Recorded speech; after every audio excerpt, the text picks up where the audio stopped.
Bien, vamos a saludar con nuestro segundo invitado. Le damos la cordial bienvenida al economista Carlos de la Torre, ex ministro de Finanzas. Con él vamos a hablar sobre la renegociación de la deuda con China, este tema que lo anunció el presidente de la República hace pocos días y nos habla de que hay un ahorro de más de $1.000 millones y para eso hemos contactado al experto que nos puede hablar de este tema. ¿Cómo está, economista? Buenos días. ¿Nos escucha? Sí, Jaime, muy buenos días y muchísimas gracias por la invitación. Bien, economista, como lo decía hace un momento, el presidente ha anunciado con bombos y platillos de que hay una renegociación y que el Estado se va a beneficiar de más de $1.000 millones con esta renegociación. ¿Cómo es que se ha dado esta renegociación? ¿Bajo qué circunstancias se puede llevar a cabo esto? Bueno, primeramente, siempre es bueno cuando se da algún tipo de mejora en términos de lo que significa para el país pagar un compromiso internacional. Eso no podemos desconocer. Pero claro, este gobierno acostumbrado a hacer de hechos que pueden ser mínimos, hacer toda una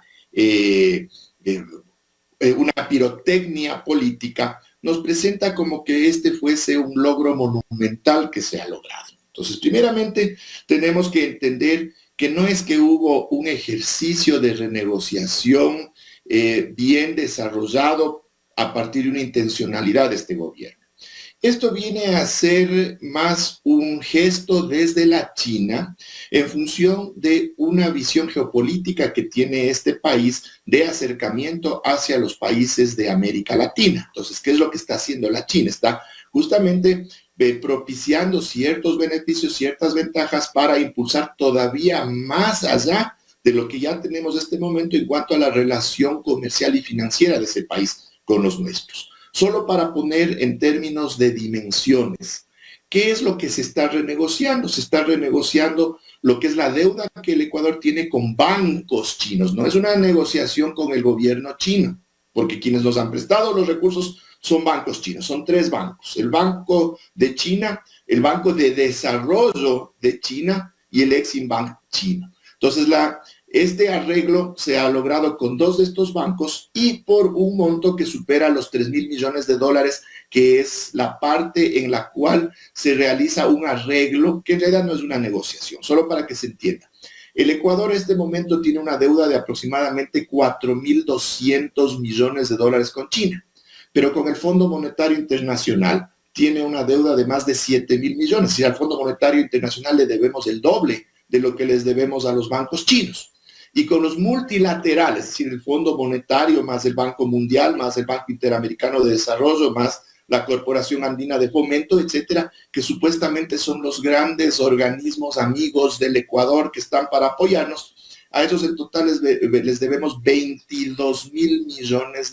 Es decir, a los chinos les debemos la quinta parte de lo que debemos a estos organismos, y de esa quinta parte, una fracción importante es la que entra en este proceso, que no significa que nos reduzcan ni capital ni intereses.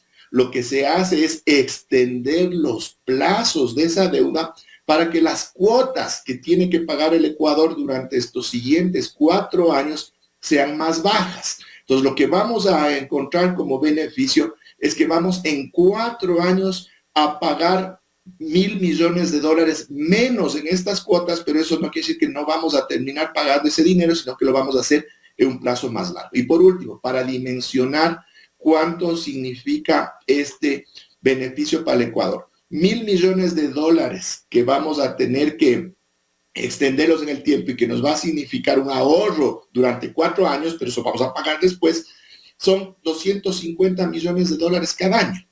Solo la nómina del sector público del Estado ecuatoriano, del sector del Estado central, solo la nómina son 700 millones cada mes. Es decir, ni siquiera estamos hablando de la tercera parte de lo que es la nómina de un mes, lo que significa el beneficio en un año enterito que tendríamos con este reperfilamiento de la deuda con China. Correcto. lo que usted nos dice no es que vamos a dejar de pagar, ¿verdad? Sino que nos extienden el plazo para el pago de la deuda. No es el que no vamos a pagar $1.000 millones de dólares, como dice el presidente de la República.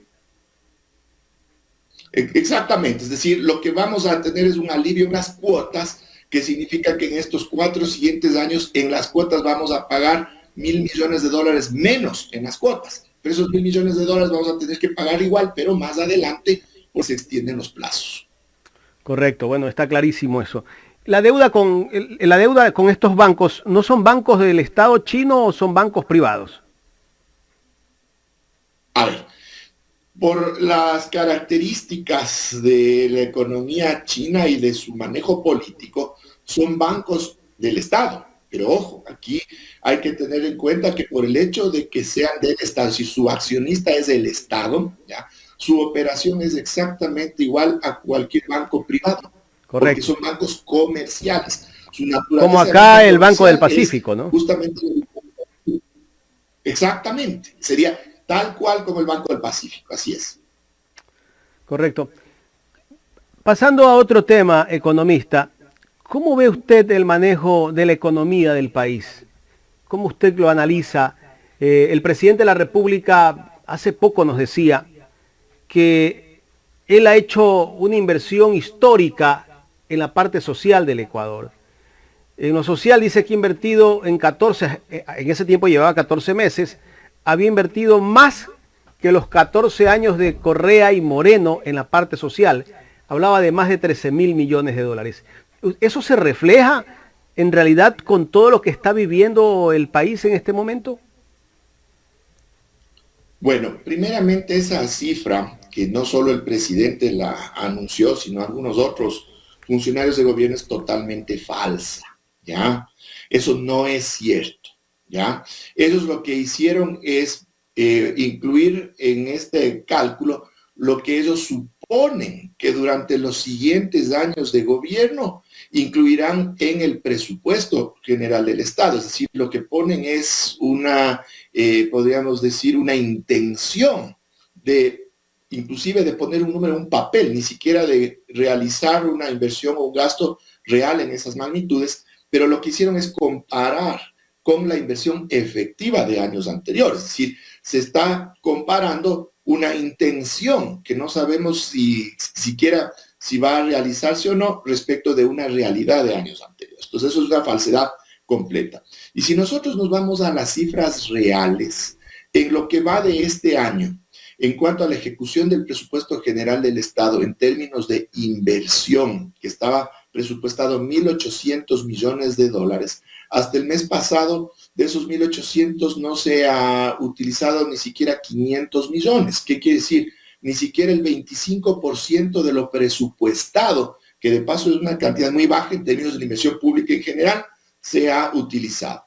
Y el gobierno siempre aduce dentro de lo que es el gasto social, lo que es educación, lo que es salud, lo que es todos estos bonos que existen de compensación a los grupos vulnerables. Y en ese sentido, inclusive, el presupuesto general del Estado 2022 tiene un recorte sustancial respecto del año anterior y todavía muy por debajo de lo que fue el año 2018, que fue cuando más se presupuestó para las áreas sociales. Ese presupuesto estuvo a mi cargo.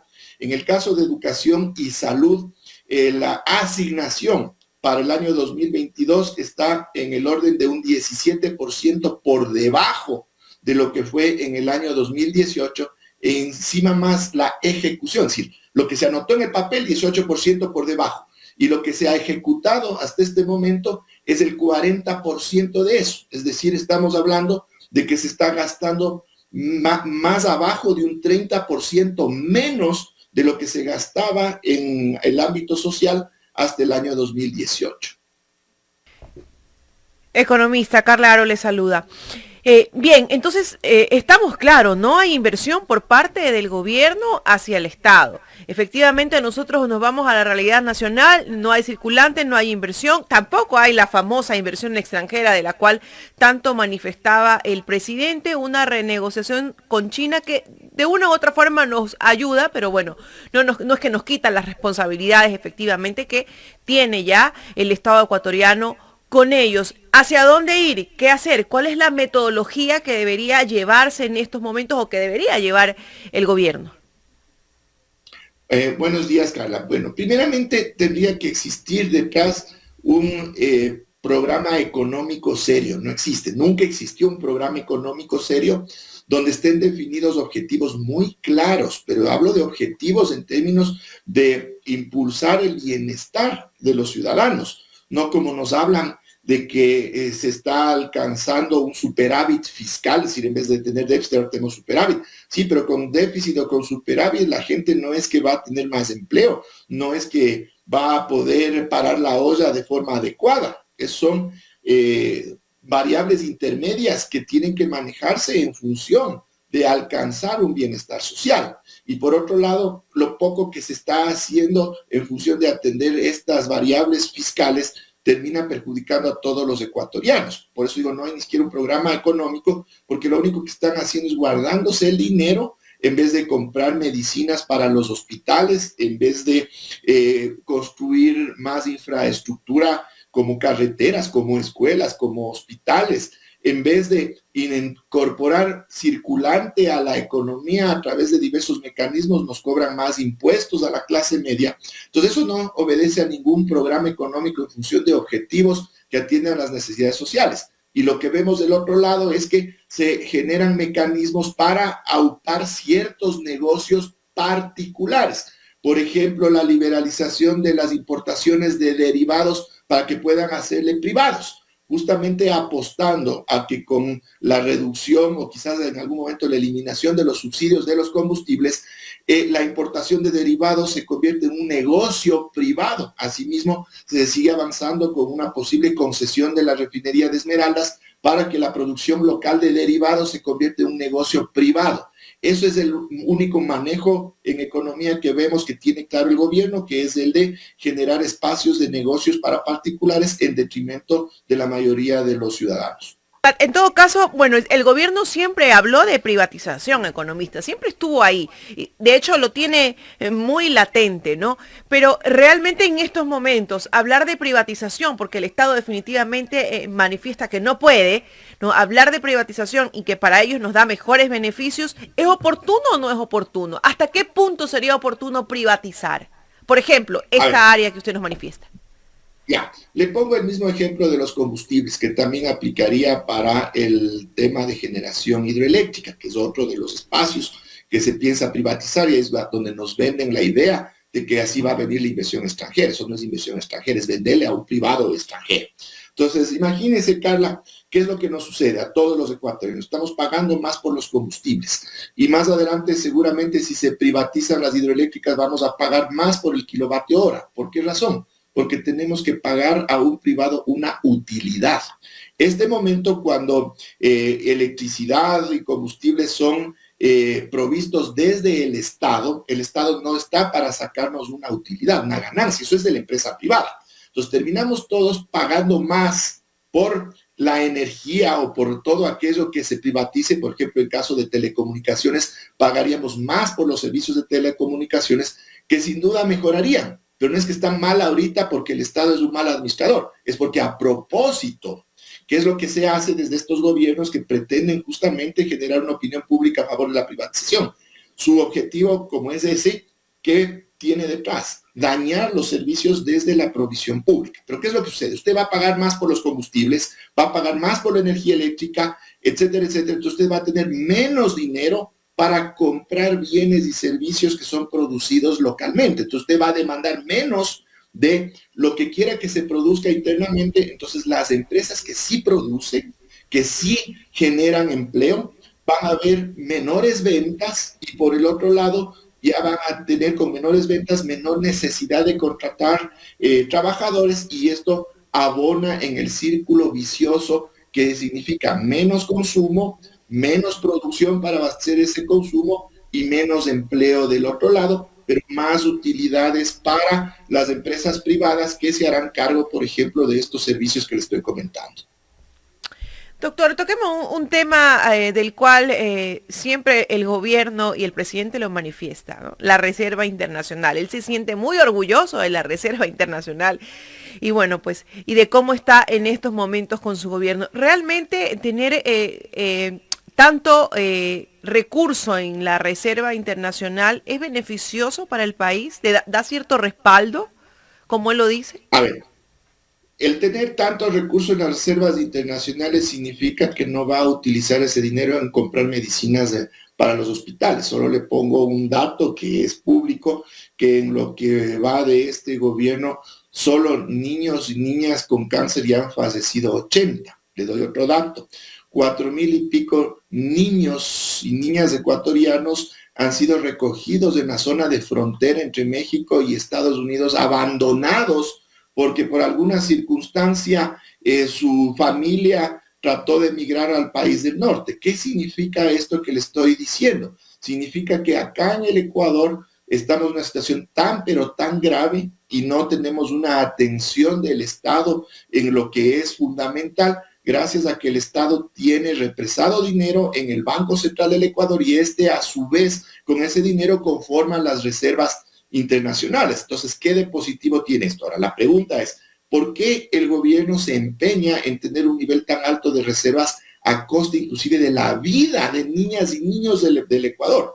Porque las reservas también significan los recursos que tiene el Estado para poder cubrir sus obligaciones internacionales. Entonces, lo que están es dando una señal a los tenedores de los bonos de deuda externa para que los bonos tengan un precio alto en los mercados internacionales. Ojo, nuestros bonos, su precio se redujo notablemente en el marco de la pandemia y, claro, eso generó también negocios. Quienes compraron en ese momento, que son grupos económicos ecuatorianos, compraron barato y ahora esos bonos valen mucho más a pesar de una situación desastrosa del país, porque deberían valer menos, gracias a que tenemos reservas infladas a propósito. Entonces, lo que se está generando con las reservas altísimas es un negocio, pero multimillonario. Cuando hablo multimillonario es de miles de millones de dólares en favor de los tenedores de bonos que, como indico, son grupos económicos nacionales, algunos de ellos vinculados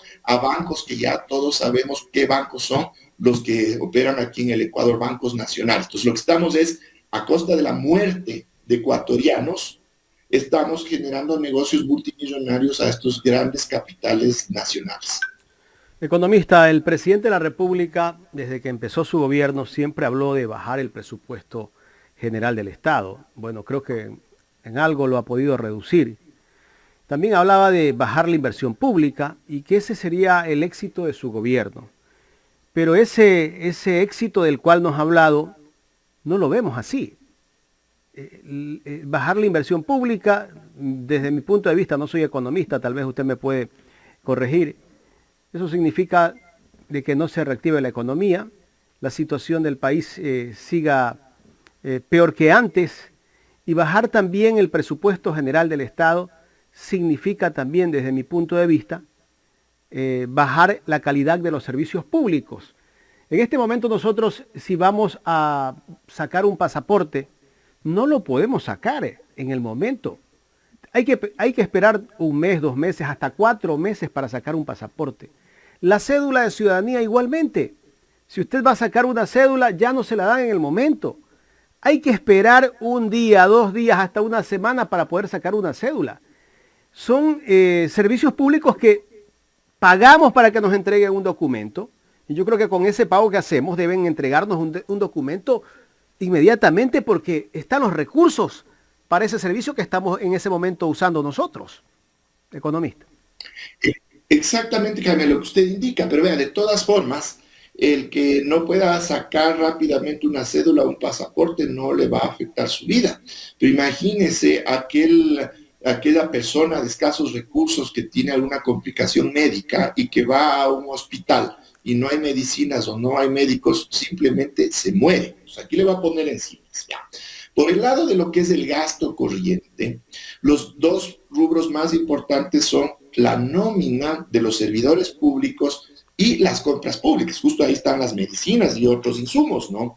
Si nosotros analizamos dentro de estos grandes rubros, más o menos el 86%, tanto de lo que es la nómina del sector público como lo que son las compras públicas, es para pagar sueldos y salarios y para comprar los insumos de qué sectores: salud, educación y seguridad. Entonces, si es que se quiere recortar el presupuesto por ese lado, ¿qué es lo que significa? Si es que el recorte va a ser importante, significa menos médicos, menos enfermeras, menos personal sanitario, menos maestros de las escuelas y obviamente en una menor proporción menos servidores del registro civil, menos servidores que atienden en los aeropuertos, por ejemplo, en migración, que hemos tenido también quejas, especialmente en el aeropuerto de Guayaquil, unas colas impresionantes de las personas que arriban al país que no pueden hacer su trámite migratorio de forma eficiente, y eso cómo se va a ver en términos de los turistas que vienen acá, etc. Pero vamos al tema de la inversión pública. ¿Qué es la inversión pública? Es construir carreteras, es construir proyectos hidroeléctricos, básicamente construir infraestructura, ¿ya? Pero ¿quién se beneficia de esa infraestructura? Además que lo que el gobierno gaste en esa construcción significa generación de empleo, porque ahí van a estar los trabajadores que construyen, las empresas privadas que construyen toda esta infraestructura. Pero ¿qué significa toda esta infraestructura? Claro, usted y yo nos beneficiamos de las carreteras, de las autopistas, nos beneficiamos de que en este momento estamos conectados a través de telecomunicaciones y utilizando energía eléctrica limpia y relativamente barata. Pero los mayores beneficiarios son los empresarios, la empresa privada. ¿Por qué? Porque gracias a las carreteras y autopistas se pueden trasladar de forma más eficiente, y eso redunda en productividad y competitividad, los insumos de las fábricas, los productos finales de las fábricas. ¿Con qué se fabrican las cosas? ¿Con qué se produce? Con energía eléctrica, pues. Entonces, el dejar de invertir bajo ese dogma de que hay que reducir el tamaño del Estado, lo que significa en última instancia es restarle capacidad productiva a las empresas del país, que son las que por el otro lado generan empleo, y con eso se complica más este círculo vicioso que le decía, que se afecta a la producción, se afecta en este caso también al empleo. Economista, finalmente me gustaría hacerle una pregunta sobre el tema de la seguridad social en el país. Nos hablan de que el seguro social está al borde de la quiebra. Lo vengo escuchando esto desde que entró el presidente Moreno, que supuestamente habían hecho auditorías, que el seguro social tenía para pagar sueldos hasta después de un año, pero todavía seguimos escuchando ese mismo discurso con este presidente, que el seguro está por quebrar. ¿Hasta qué punto es real? Hay una deuda que tiene el Estado. Yo creo que la deuda del Estado sobrepasa los 8.000 millones de dólares de lo que tiene que aportar el Estado y el presupuesto de salud. Y aparte, hay una deuda que tiene, si no me equivoco, el Estado con el seguro de créditos que le ha dado también el Seguro Social. Ya, a ver, el debate público alrededor de la problemática del IES es muy superficial y sin analizar los elementos reales de la seguridad social en el Ecuador. Primero hay que entender que el IES opera a través de varios fondos, ¿ya? Tenemos el fondo de pensiones, que es el más grande e importante, que tiene su propia lógica y dinámica. Tenemos el fondo de salud, que ese se opera bajo una lógica de seguro propiamente, ¿ya? De ahí tenemos el fondo de cesantía, el fondo mortuorio, etc. Entonces tenemos varios fondos que maneja el IES, y los problemas se centran fundamentalmente en el fondo de pensiones, que no es que este rato no tenga plata. El problema es que conforme van pasando los años, más gente se va a ir jubilando, pero si es que no tenemos un crecimiento importante de los aportantes, es decir, si es que tenemos todavía un empleo formal muy bajo, en el mediano y en el largo plazo ya no es sostenible el pago de las jubilaciones futuras. Entonces ahí hay un problema que hay que resolver. En el caso del fondo de salud, ahí es un problema, podemos decir, de más corto plazo. ¿Por qué? Porque la cobertura que se entrega en términos de salud supera notablemente lo que permite financiarse con los aportes de los ciudadanos. Entonces son problemas diferentes. Ahora, el tema de la deuda del Estado con el IES también tiene que analizarse desde una perspectiva totalmente técnica, porque acá oímos gritos que ponen los jubilados o ciertos sectores que el Estado tiene que pagarle la deuda, y desde ciertos actores políticos que el IES ya no sirve para nada, porque claro, los unos, obviamente los jubilados, la gente que estamos afiliados, lo que buscamos es que el IES funcione, pero otros también quieren privatizarle. Pero aquí hay un problema que es bastante complejo y tiene que resolverse. El Instituto Ecuatoriano de Seguridad Social de forma inmediata tiene excedente de liquidez. Tiene este mismo rato, tiene mucha más plata que la que necesita este rato, porque así funciona. Entonces el excedente tiene que invertir, tiene que realizar inversiones de largo plazo.